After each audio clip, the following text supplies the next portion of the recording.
families, schools, workplaces and communities are today being asked to help make Britain beautiful.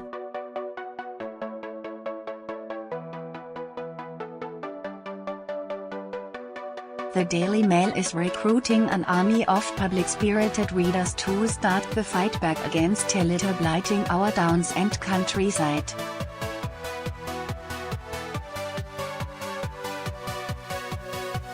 Sir David Attenborough, politicians, charities and even the United Nations are throwing their weight behind the Great British Spring Clean.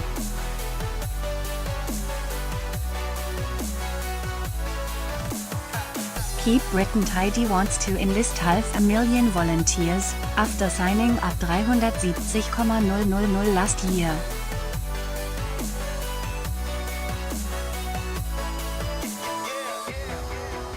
Readers are urged to band together to collect and dispose of discarded rubbish in their neighbourhood, recycling as much as possible.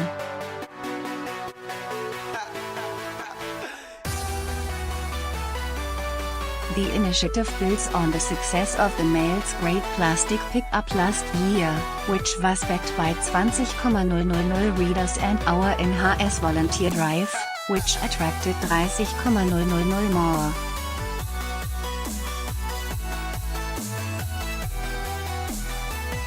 Sir David, who has highlighted the plastic scourge on BBC's Blue Planet 2, said last night, "It's very important for people to take care of the environment and I support your efforts to _week_carb_do_Sonntag."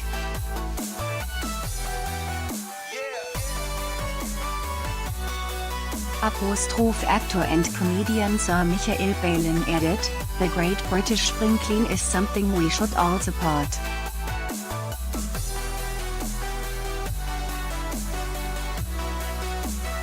We have a beautiful country, blessed with a rich and varied natural life.But it needs looking after.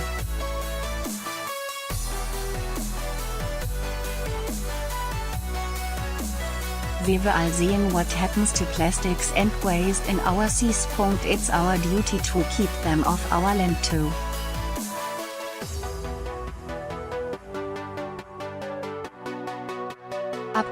The Mail has been campaigning for a cleaner environment for more than a decade, lobbying to ban toxic microbeads, for charges on plastic bags and for a plastic bottle deposit return scheme.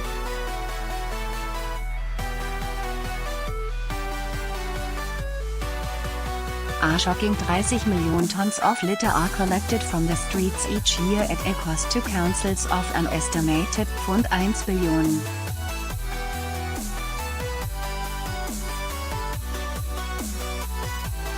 Environment Minister Therese Coffey said Britons needed to break the habit of discarding litter.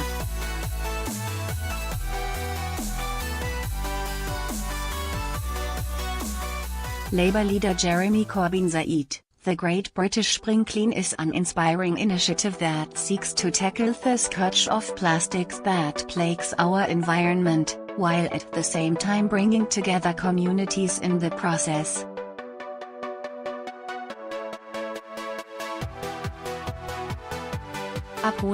Allison Ogden-Newton of Keep Britain Tidy said, "Today sees the launch of Keep Britain Tidy's biggest mass action campaign in the charity's 60-year history, and we are proud to be doing it in partnership with the Daily Mail."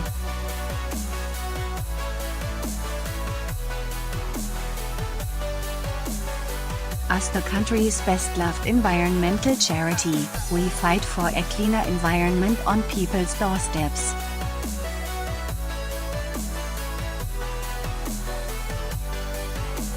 The Great British Spring Clean is the way everyone can get involved and make a difference.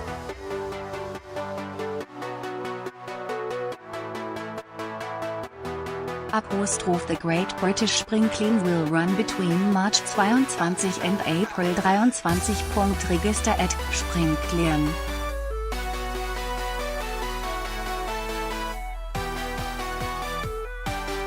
How you can clean up Britain. Last year 20,000 wonderful male readers joined our campaign to clean up litter blighting towns, countryside and coast.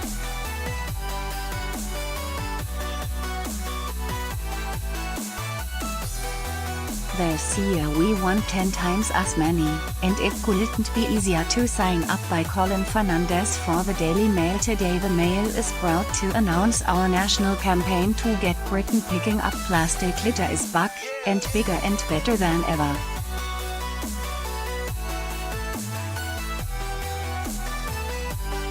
The plastic pickup, in partnership with charity Keep Britain Tidy, and endorsed by a host of naturalists including David Attenborough, the Prime Minister and even the UN, was a phenomenal success last year and a credit to our wonderful army of dedicated readers who made a real difference.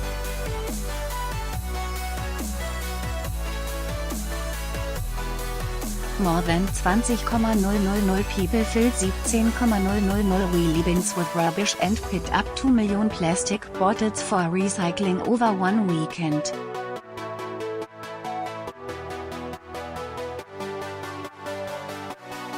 But there is more to be done. The scourge of plastic is still infesting our streets.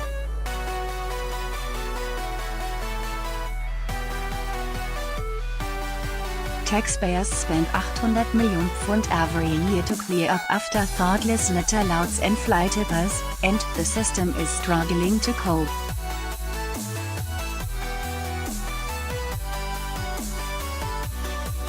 That's why this year we are supporting the Great British Spring Clean, which will take place between March 22 and April 23, and are asking you to join with friends, family, colleagues, schools and faith groups to tackle the blight and turn the tide on plastic.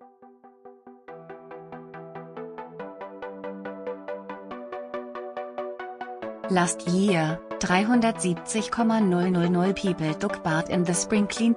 We hope to have 500,000 people picking up plastic this year.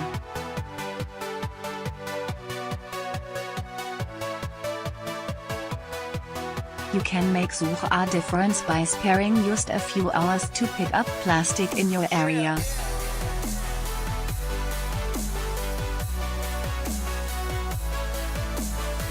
Schools can also do their part, and there is even fantastic prizes to be won. The box below. Turn to pages 8 and 9 to see how two of last year's winners used theirs.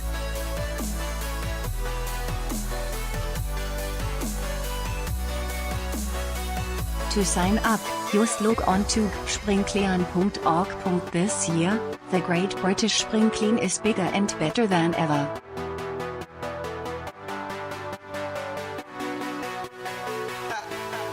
It is launching today, and the pickup itself is running for an entire month, from March 22 to April 23.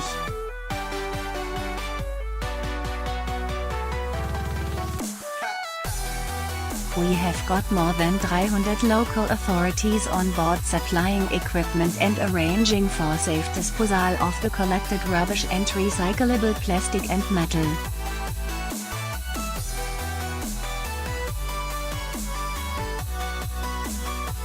Communities will come together in small groups or as individuals on any day during that month to pick up rubbish, with the specific mission to remove the plastic that so often ends up in the ocean.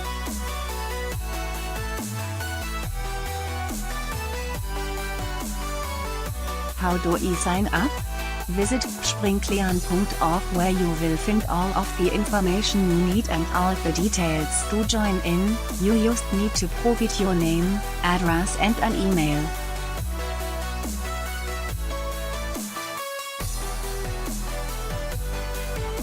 Anyone can get involved, though children should be joined by a responsible adult.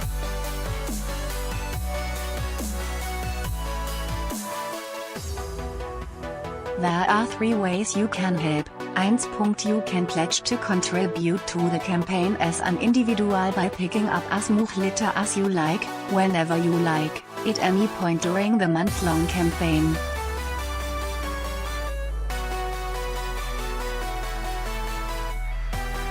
2. You can organize a cleanup with friends, neighbors or a community group.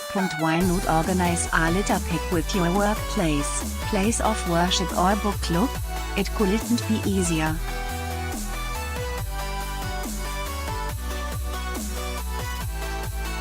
3. You can join an organized cleanup group in your area. In the coming weeks, groups will be set up and their details added to an interactive online map.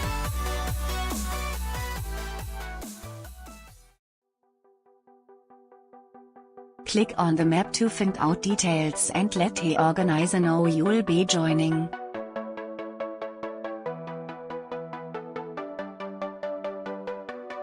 If there is no group in your area, sign up anyway to pledge your support and we'll keep you informed about the campaign in the coming weeks.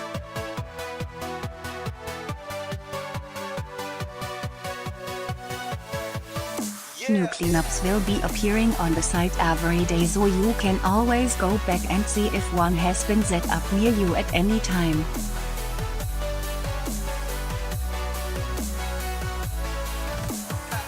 First, sign up at springklean.org. You just need to be able to pick up litter during the month. Even one piece per day makes a difference.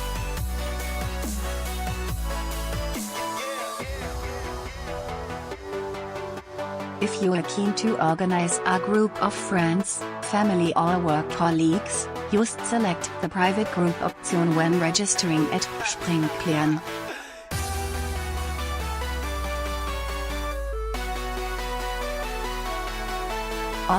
This means you will have access to a comprehensive guide with step-by-step information on how to organize your pickup, where to do it and advice on running a successful pickup and ensuring everyone stays safe.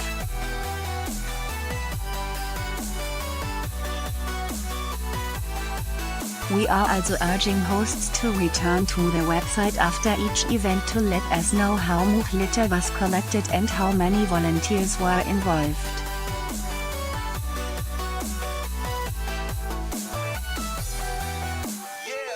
Because our event is private, only people you invite will be able to join.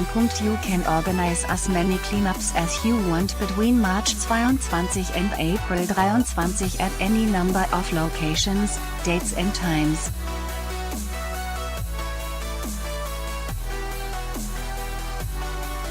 How do we join an existing cleanup? Go to springklean.org and search our interactive map to find a public cleanup in your area.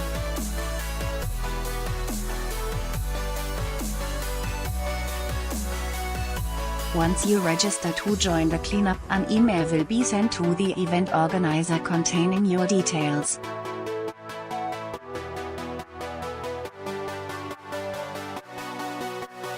They will then liaise with you directly about the cleanup, including timings and any equipment needed.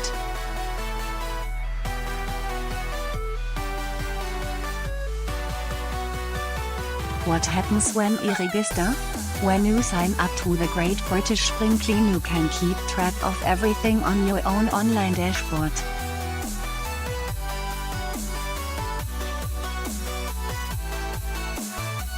This is our own space where you can add cleanups, find useful guides and see what to do with your rubbish.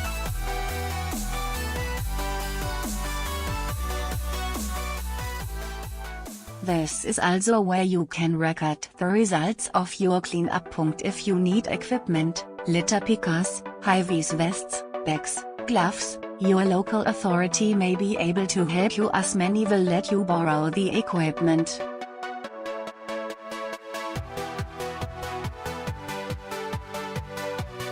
Just say, "I am planning to take part in a community litter pick, can I ask about borrowing some litter pickers please?" Or you will find out the equipment for sale at Wilko stores across the UK and Wilko.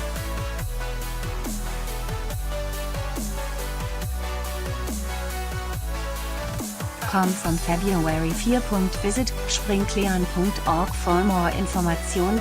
What can't pick up? Never pick up needles, let the event organizer know about them and they will contact your council to remove them.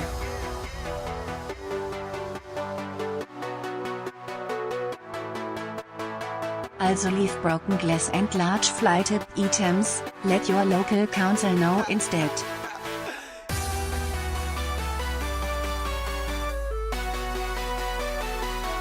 Do not attempt a pick-up near busy roads. Aim to recruit friends, family or colleagues to join you. This is a great way to spend time together and enjoy some fresh air.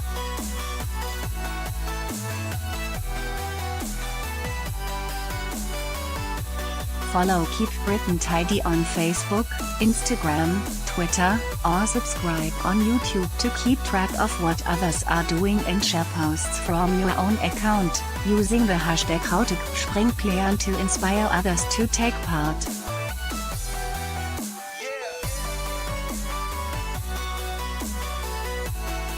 What happens to the litter? We are asking all volunteers to separate the litter they find into 3 bags for recycling. What happens then will vary from local authority to local authority.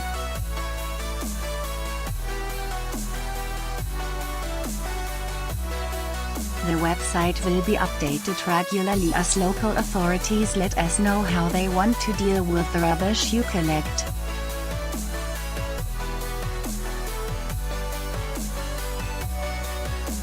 Even if you live many miles from the nearest beach, you can be confident your efforts will be helping protect the oceans from the scourge of plastic rubbish.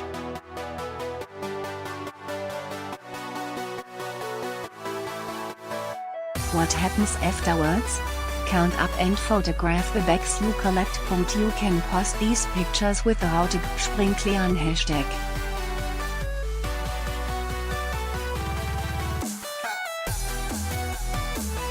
Group organizers should go back to springclean.org to look the numbers of bags and volunteers and upload photos.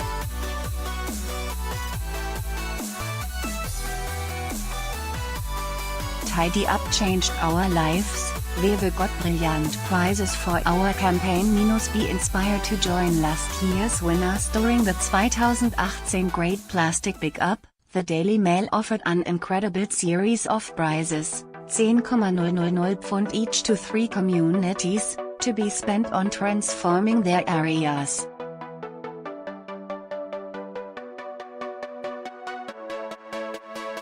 The prizes were fiercely contested, with 726 groups making an entry.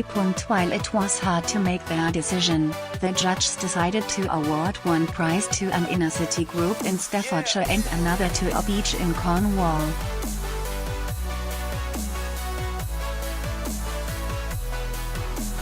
The third went to a beauty spot in South Wales.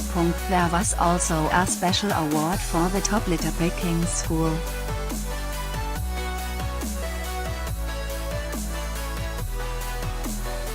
Here, we highlight the impact the prizes have had.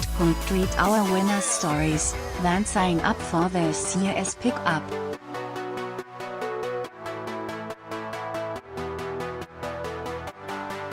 A gang of 42 volunteers turned out last May for the Mail's Great Plastic Pickup to help clear the market town of Ogden-Newton, in Staffordshire.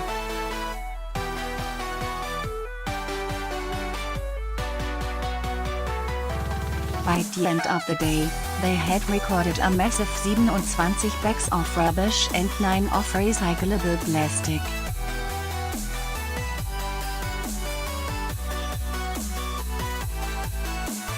The hard-working team of organizers were chosen for one of our cash prizes due to the size of their pickup and because the judges were impressed with their plans to recycle the plastic they had found to create useful items for local groups and schools.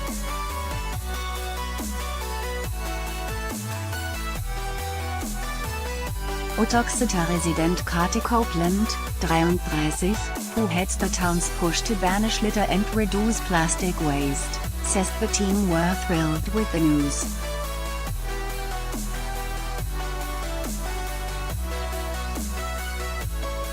The group built an eco-centre in the town, which opened in November 2018. The prize money is being put towards the refurbishment of an additional workshop and machinery that will allow volunteers to turn black plastic food packaging, which cannot be accepted by a lot of household recycling, into reusable coffee cups, rulers, clipboards, bowls and plant pots, as well as recycled plastic paving blocks for the community gardens in the town.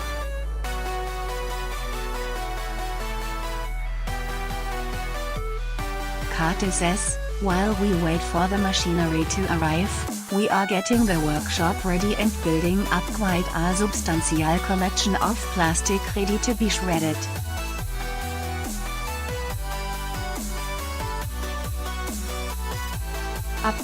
The team plan to sell the products they make and put their money towards funding a cause for the community on recycling, litter picking and plastic disposal.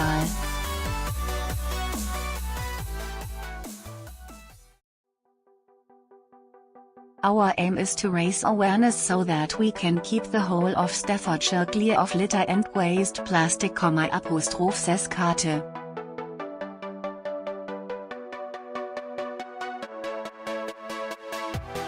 The Mails campaign really galvanized the community. Last year, the Mail offered a fabulous prize to the best school involved with the great plastic pick-up.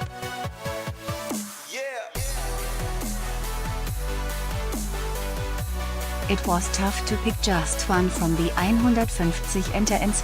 But, ultimately, one stood out for its incredible efforts.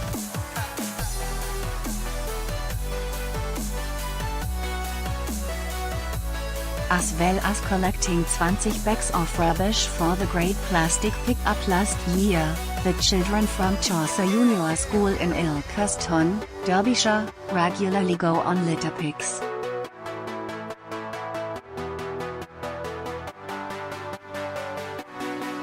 So, on September 12, 88 children jumped on buses provided by the Daily Mail for a trip to the National Sea Life Centre in Birmingham, escorted by TV naturalist and wildlife camp Eigner Chris Packham.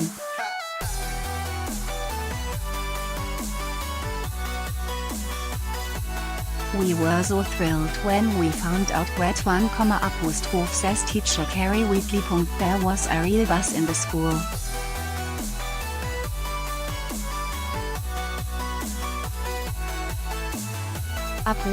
The children meet Chris and heard him give a talk on plastic pollution and its impact on marine life.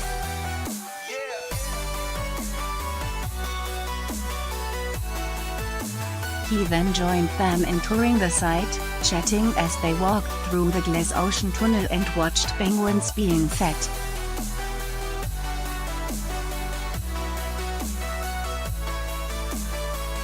For 11-year-old Kieran, it was a dream come true. My mom calls me Dr. Dolittle because I'm so obsessed with animals, he says.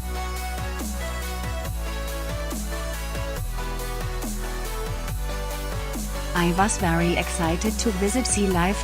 We saw turtles, angelfish and even sharks! And Chris appeared to have got on famously.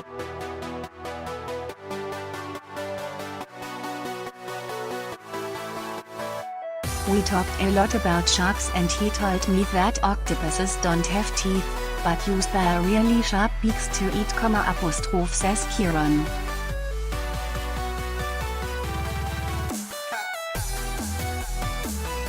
My best bit was when he told me that parrotfish make a bubble of snot to deter their predators.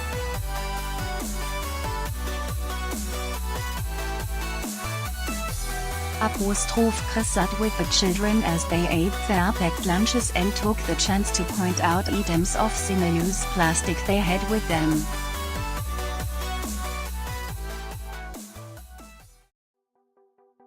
I hid my plastic drinks bottle so Chris didn't see it, confessed one pupil. Following the trip, the teachers encouraged pupils to practice their writing by sending letters to Costa Coffee, highlighting the evils of single-use coffee cups, to the local cinema, which doesn't recycle its plastic, and to the council, to request more bins in the town.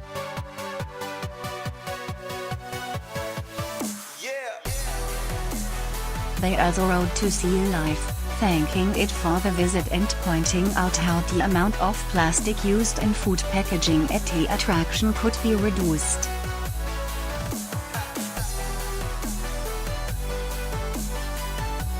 The event really changed things here, says teacher Gary Smith. We had plastic recycling bins put in the classrooms and staff room and invited the council in to talk to their children about the cost of clearing up litter.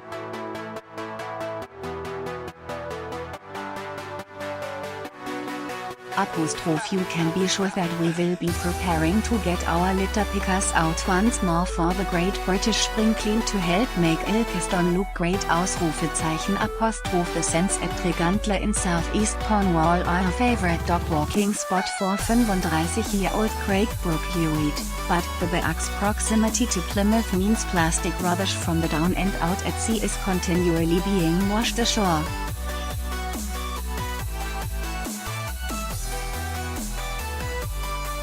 Craig says, in the Great Plastic Pickup last May, we cleared 45 bags of rubbish, some 2 tons of plastic rope and masses of fishing equipment.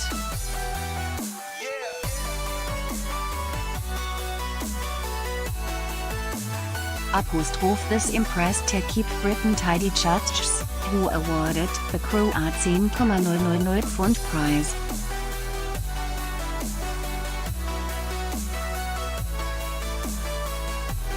Craig and his team plan to use the cash to make beach access safer, with steps and handrails along a stretch of the slippery access path, and to install seagull-proof bins made from recycled plastic.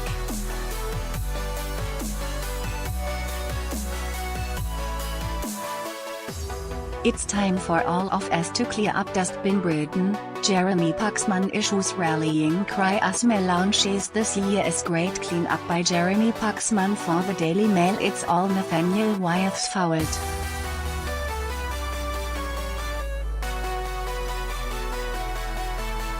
You may, perhaps, have heard of his brother, the painter Andrew Wyeth, who is far more likely to pop up in our University Challenge question than his geeky sibling.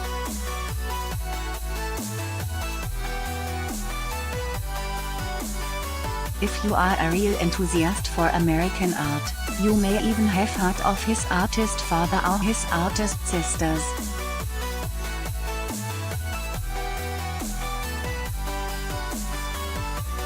But it is the quiet scientist, Nathaniel, who has had the biggest impact on the planet.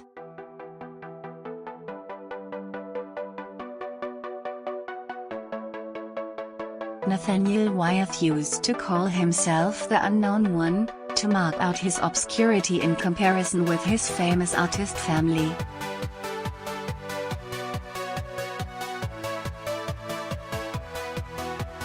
He spent most of his adult life as a research scientist drone in a multinational chemical company.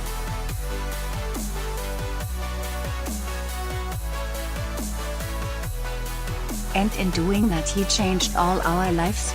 You can spend your whole life in contented ignorance of his family's paintings.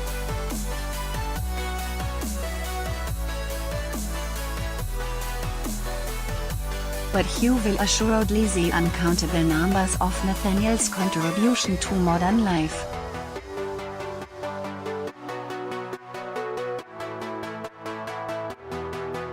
For a while the Beatles were recording Sgt. Pepper in 1967, Nathaniel Wyeth was wondering whether fizzy drinks could be carried around in lightweight containers.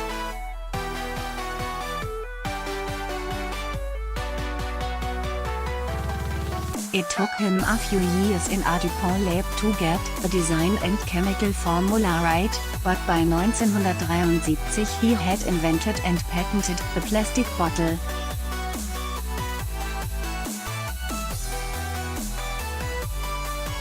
Nathaniel Wyeth retired soon after, having given the world a sort of freedom. And how we loved it. One of the characteristics of modern life is how much of it is lived on the move.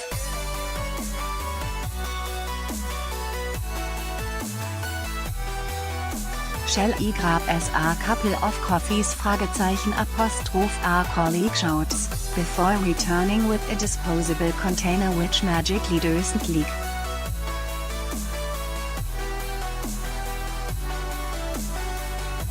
If you have time for them, lunches are eaten in cars, supper is a sandwich on a train.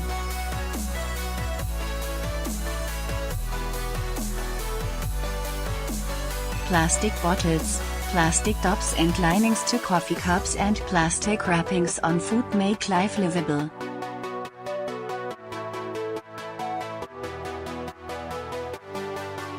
Last year alone, we used more than 13 billion plastic bottles in Britain. There is nothing inherently wrong with synthetic plastic.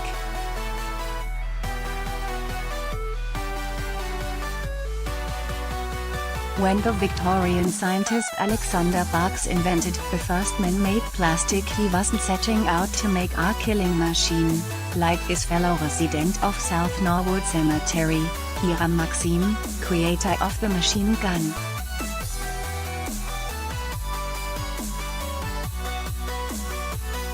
But we have somehow turned this useful substance into a blight on the planet which is doing far more damage than machine guns ever did.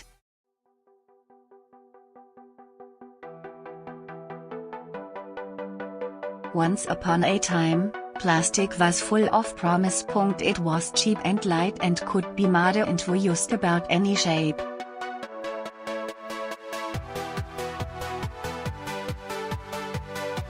It was waterproof and protected food from contamination.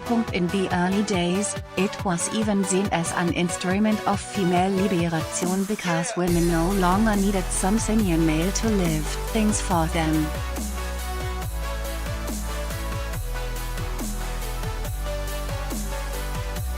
How did it all go wrong? It didn't happen by chance. We made it go wrong, because we're stupid and idle and thoughtless.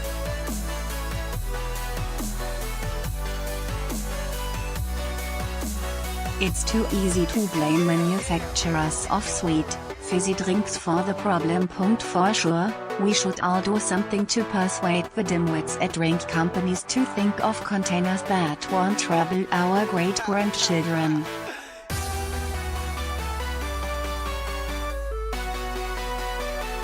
If Coca-Cola is part of the problem, it's unlikely to be part of the solution. But litter isn't their problem.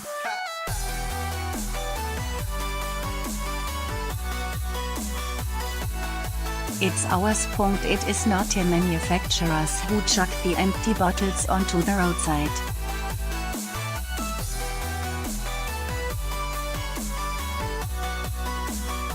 It is us. Someone you know is almost certainly an antisocial yob.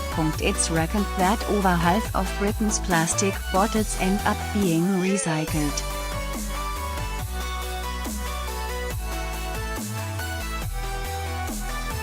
Which means that nearly half of them are not. Billions of plastic bottles are, therefore, being tipped into the ground, burned, or left to contaminate the countryside.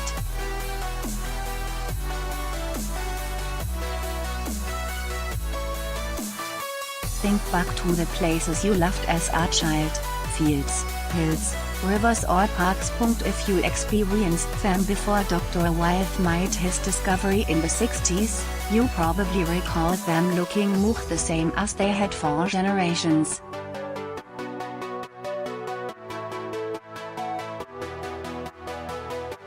Perhaps for centuries.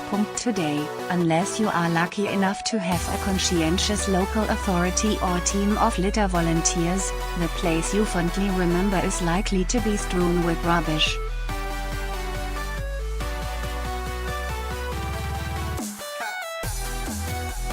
Beauty spots have an odd effect on some people, causing them to create ugliness. Weirdly, Homo sapiens seems to have developed an urge to foul his own nest.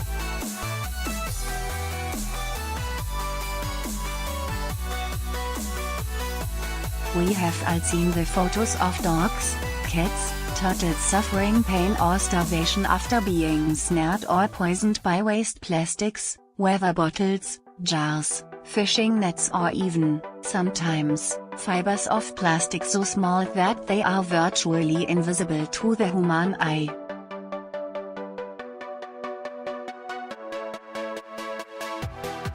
We may not kill them intentionally, yet as a species we do it anyway. Plastic on the ground gets washed into water courses and then rivers, and from there into the sea.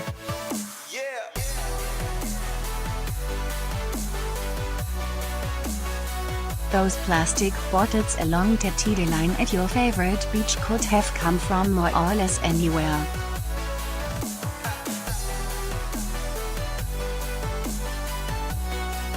In fact, last year, a Mail investigation, headlined Dustbin of the World, revealed that plastic items washed up on a Cornish beach had come from as far afield as North Korea and Florida.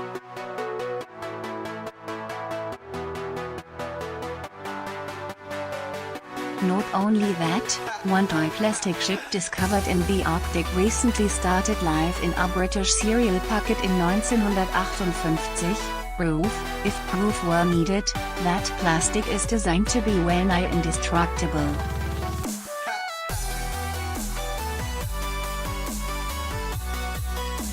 That's why areas like the Great Pacific Garbage Patch, an enormous expanse of ocean roughly twice the size of France, survives from year to year, with rubbish washing from one side of the ocean to the other.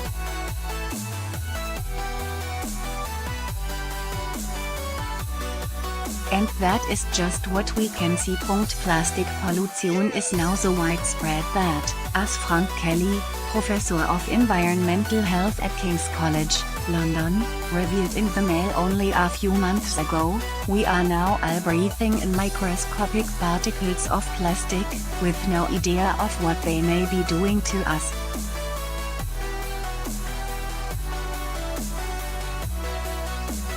Environmentalists often sound like their own worst enemies, because they have spent so long crying wolf that one might as well grind their sandals to dust and mold them into earplugs.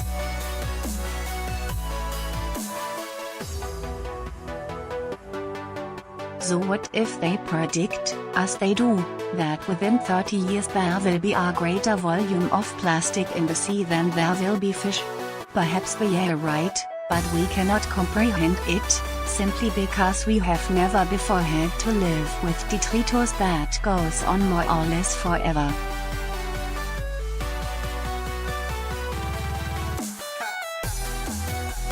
As a mere citizen, it reduces you to a feeling of utter powerlessness. If you bought a packet of peanuts in the 60s, they came in a paper bag.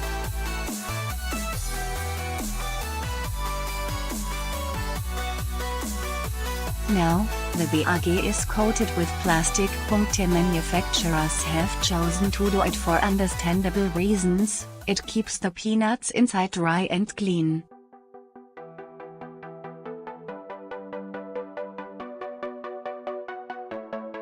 But the plastic remains virtually indestructible, and we seem to have no choice in that.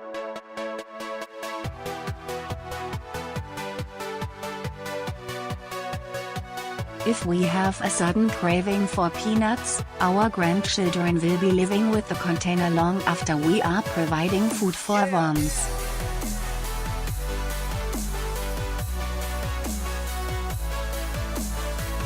The snack we enjoyed was gone in minutes.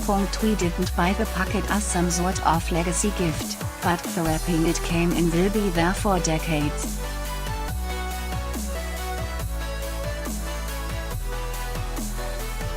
And it is not just self-righteous environmentalists and shapeless jumpers who predict Armageddon.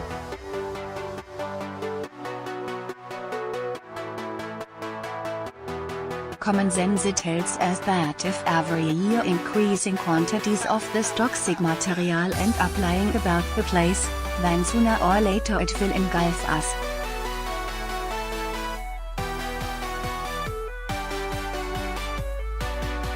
is trouble ahead. I cannot do anything about the plastic bags which litter the deserts of the Middle East or the bottles, drain pipes and jars that float down the Yangtze River in China.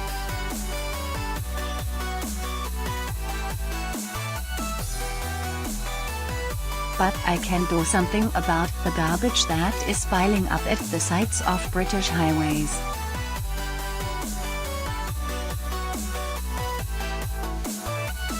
I can begin by not adding to it. The other day, walking half a mile on a country lane 6 miles from the nearest town, I picked up 4 plastic bottles, 2 McDonald's wrappers, 2 fish and chip shop styrofoam trays, 6 chocolate wrappers, 3 cigarette packets, 2 plastic hubcaps, the back of a mobile phone, assorted bits of unidentifiable junk and a plastic doll's leg.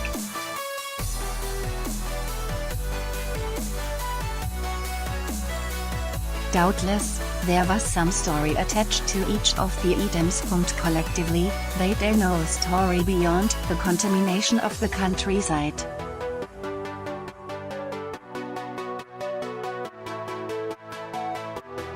We have all seen Morons throwing trash from their cars. Why do they do it? Presumably they do it because they don't want it in their cars.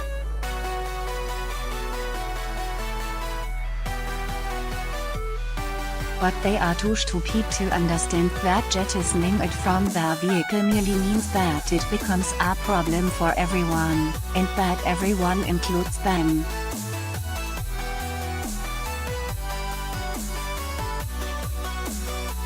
We live in a beautiful country and we have all probably done something to disfigure it.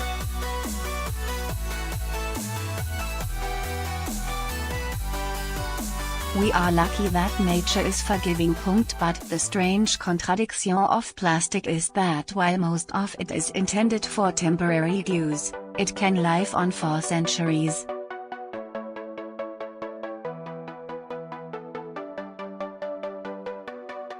Research has established that if you allow litter to accumulate, not only does it cost us all a fortune to remove, but it affects our behavior.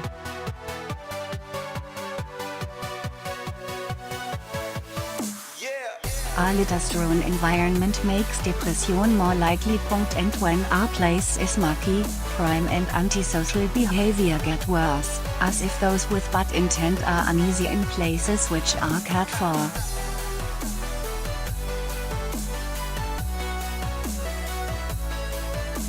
If you think about all this long enough, you could get awfully depressed. But we have not yet reached a point of no return.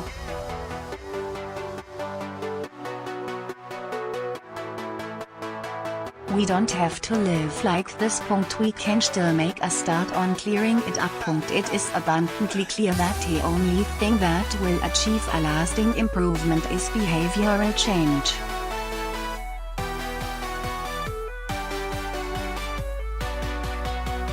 Once upon a time, people thought nothing of having one for the road and driving home legless.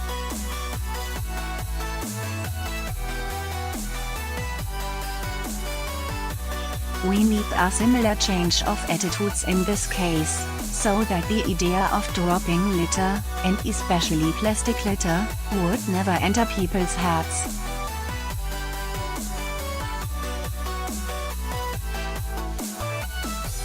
Before we can do that, we need to recognize the seriousness of the problem, which is rooted in the fact that some people just don't see litter.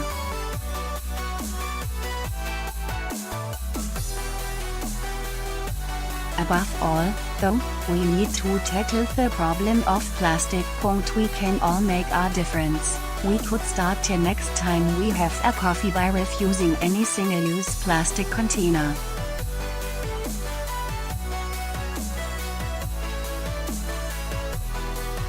And we have to start making a noise. Someone, are you listening, Michael Gaffer? Needs to take responsibility for the unglamorous job of cleaning up this place.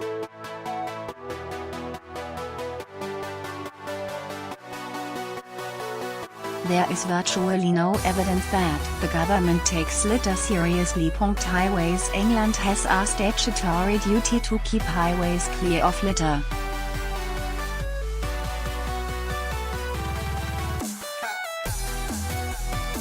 It isn't doing so, but there is no sign that any minister is prepared to lift a finger.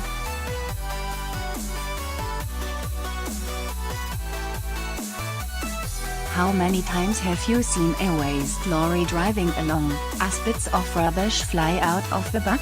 It happens every week.